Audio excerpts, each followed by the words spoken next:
బెండకాయలు తాలింపు వేస్తున్నానండి. ముందుగా బెండకాయలు శుభ్రం కడుక్కోవాలి, చిన్న ముక్కలు కోసుకోవాలండి. అల్లము, ఉల్లిపాయ, టమాటా, నూనె, ఉప్పు, కారం,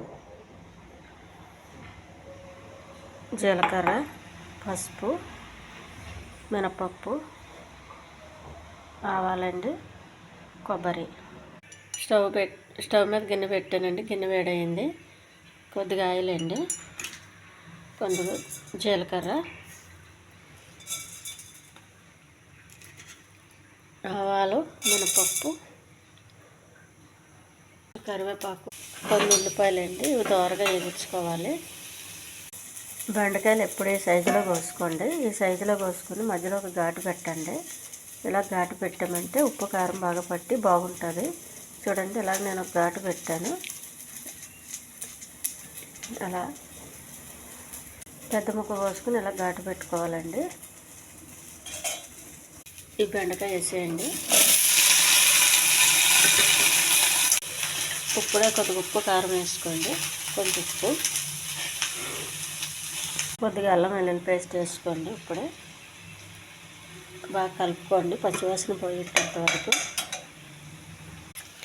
కొంచెం కారం వేసుకోండి, కొద్దిగా కారం, కొద్దిగా పసుపు అండి. ఉప్పు వేసాం కాబట్టి, అల్లం వెల్లుల్లి పేస్ట్ వేసాం కాబట్టి ఇప్పుడు ఇలా కలుపుకోండి. మాడకుండా జిగురుతో మాడిపోతుందండి, తొందరగా మాడకుండా. ఎందుకంటే కొద్దిగా వాటర్ వేసుకోవాలండి, ఎందుకంటే నూనె ఎక్కువ వేయట్లేదు కదండి, అందుకని కొంచెం వాటర్ వేసుకొని, పెద్ద ముక్కలు కదండి, కొద్దిగా ఉడకాలి. మూత పెట్టుకోండి. కొంచెం టమాటా వేయాలండి. ఈ ఛానల్ నచ్చితే సబ్స్క్రైబ్ చేయండి, షేర్ చేయండి, లైక్ చేయండి. ఈ టమాటా ఉడికేలోపు కొబ్బరి పొడి అండి, ఇది కూడా కొద్దిగా వేసుకోవాలి. పొడి పొడిలాడుతూ ఉంటుందండి.